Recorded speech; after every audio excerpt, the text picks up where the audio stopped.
여러분 1주택자라면 1가구 1주택자죠. 12억까지는 앞으로 양도세를 안 낸다. 예, 이런 이야기가 나왔습니다.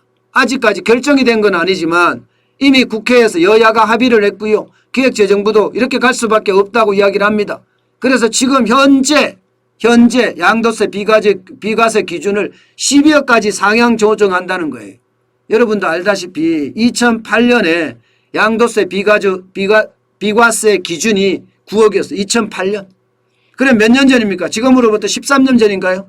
13년 전에 정했던 게 지금까지도 유효하다는 건 집값이 얼마나 많이 올랐습니까? 집값이 올랐으니까 그에 만나서 상향 조정을 해야 된다. 이렇게까지 이야기하는 거예요. 그러면 지금까지는 비과세 기준이 시가 9억이었어요. 이제는 12억으로 올리는 그런 상태가 될 수 있다고 생각을 합니다.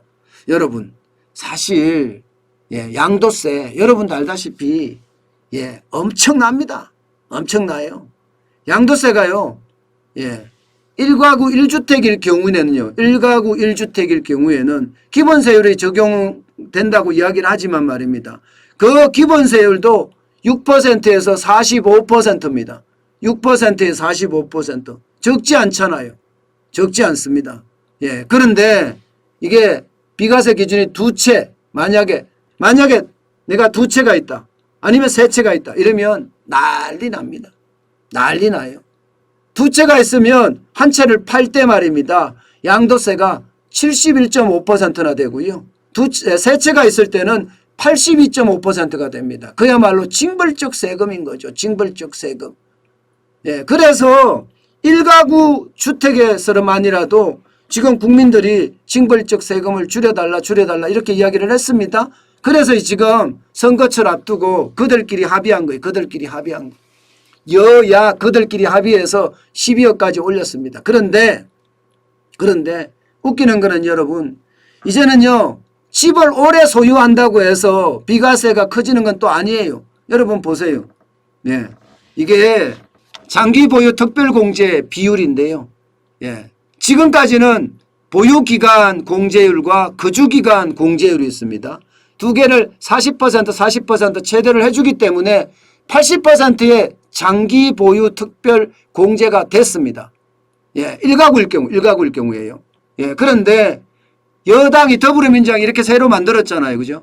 거주기간 공제율은 40% 그대로 놔두는데 근데 보유기간 공제율은요. 5억 이하는 40%, 5억에서 10억까지는 30%, 10억에서 15억까지는 20%, 15억 초과는 10% 이렇게 또 만든대요.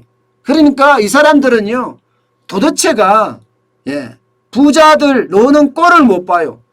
아니 지들도 부자잖아. 지들도 이제 부자가 다 됐어요. 그런데도 불구하고 부자들에게 이렇게 압박을 하고 공격을 한다는 사실이 진짜 안타깝습니다. 여러분.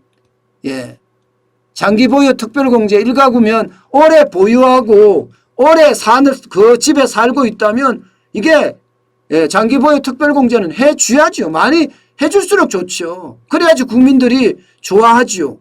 저는 1주택자에게 세금을 부과한다는 자체가 웃긴다고 생각해요. 자체가. 1주택자에게는요. 웬만하면 이게 양도소득세는 면제해 주는 게 좋습니다. 물론 1주택자가 이번에 사서 1년 후에 팔고 2년 후에 팔고 이렇게 자주 매매가 일어나는 것은 이것은 단죄를 해야 되겠지만 세금을 매겨야 되겠지만 혼자서 그 집에 20년 30년 40년 살았다. 이러면 여러분 이것은 양도소득세 면제해 줘야 정상 아닌가요? 저는 그렇게 생각해요. 한 집에 30년 40년 살았는데 그 집에 양도세를 면제 안 해준다. 이것은 저는요 결국 말입니다. 정부가 그냥 고가주택이라면 그게 서민이든 그게 중산층이든 그게 부자든 때려잡는다는 생각 그런 생각이 너무 앞서서 그렇게 되는 것은 아닌가 싶고요. 저는 이렇게 해준다고 해서 시장에 집을 내놓을까요? 물량이 많아질까요? 아니에요. 선거철이 돼서 이렇게 마치 내주는 것처럼 해요.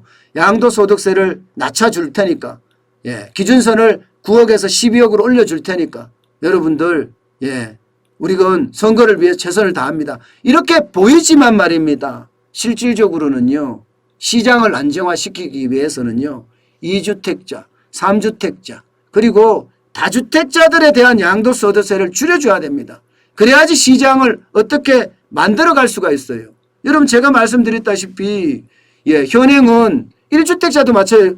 1주택 기본세율이 6%에서 옛날에는 43%였거든요. 문재인 정부 들어와서 이거 45% 됐어요. 또 올렸어요. 참 몹쓸 사람들이에요. 어떻게 조금 살려고 하는 사람들 중산층을 이렇게 망가뜨릴 수 있는지 잘 모르겠다. 게다가 말입니다. 두 채이면 이제는 20%가 더 붙습니다. 20%가. 기본세율의 최대세율이 45%니까 여기에 20%를 더하면 어떻게 됩니까? 65%죠. 여기에 지방세 6.5% 10%를 더하면 71.5%를 냅니다. 누가 있어요 여러분? 두 채 있는 사람들 중에 누가 있어 71.5%의 세금을 내면서 집을 팔겠습니까? 안 팝니다. 그러니까 상속하는 거예요. 그러니까 상속하는 겁니다. 세 채는 더하죠. 세 채는요 최대세율이 45%죠. 여기다가 과세를 중과세율이 30%가 더 붙습니다. 그러면 70%죠. 70% 아니면 75%죠. 75%에다 지방세 7.5%를 더하니까 82.5%가 됩니다. 그러니까 징벌적 과세를 계속 때리고 있는 거예요. 이게 여당이 여당 구실을 못하고 국민을 위해서 여당이 움직인다기보다는 말입니다. 어쩌면 여당도 소극적으로 국민을 위해서기보다는 정권을 다시 가져온다는 생각에 너무 치우쳐 있는 것 아닌가. 이게 국민들을 위한다면요. 저는 두 채, 세 채 가지고 있는 사람들이 적폐 세력이라고 저는 생각하지 않거든요. 노후 준비를 위해서 그렇게 할 수도 있는 거고요. 진짜 열심히 살아서 두 채, 세 채 만들 수도 있는 거예요. 이게 여러분 한번 생각을 해보자고요. 뭐 100채, 200채, 수백 채씩 갖고 있어요. 갭 투자해서. 이거는 문제죠. 이거는 시장을 교란하는 행위니까 여기에 대해서는 단전히 일벌백계 해야죠. 그렇지만 국민의 어떤 성실과 건면을 바탕으로 해서 하루에 18시간씩 17시간씩 일하면서 난 딴 사람보다 더 열심히 일해서 집을 한 채 사고 내 노후를 위해서 한 채 더 샀다. 그 노후는 거기서 월세 받아서 내 살림을 사는 거다. 내 노후를 즐기는 거. 이게 왜 적폐죠? 이게. 저는 이게 적폐라는 게 말이 안 된다고 생각합니다. 이런 것까지 다 적폐로 몰아세우면 여러분 대한민국에 적폐가 아닌 게 어디 있겠습니까? 적폐가 아닌 게. 저는 정치인들이 대한민국을 좀 더 발전시켜 나간다고 이야기한다면 말입니다. 적폐를 이렇게 만들어서는 안 돼요.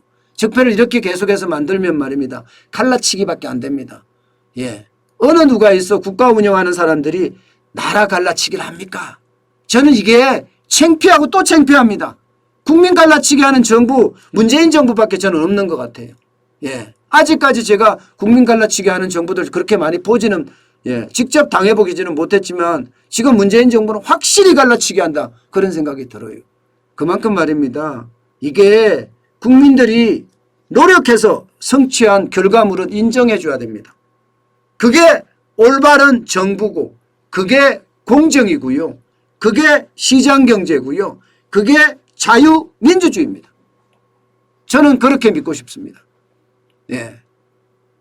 남들보다 잠을 덜 자고 진짜 열심히 일해서 그만큼 부를 축적한 건데 그것을 뺏어간다는 것은요.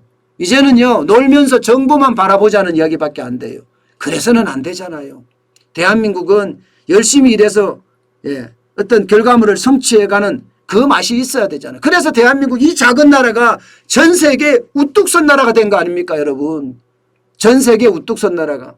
저는 그런 지금 사태까지 왔는데 지금처럼 이렇게까지 간다는 것은 여러분 참 안타깝다 생각합니다. 진짜 안타깝다 생각합니다. 그 어느 때보다 대한민국의 정신인 건면과 성실 그리고 대한민국 지도자들의 어떤 생활 신조인 솔선수범이 다시 부활이 돼서 대한민국이 강한 대한민국으로 거듭나고요.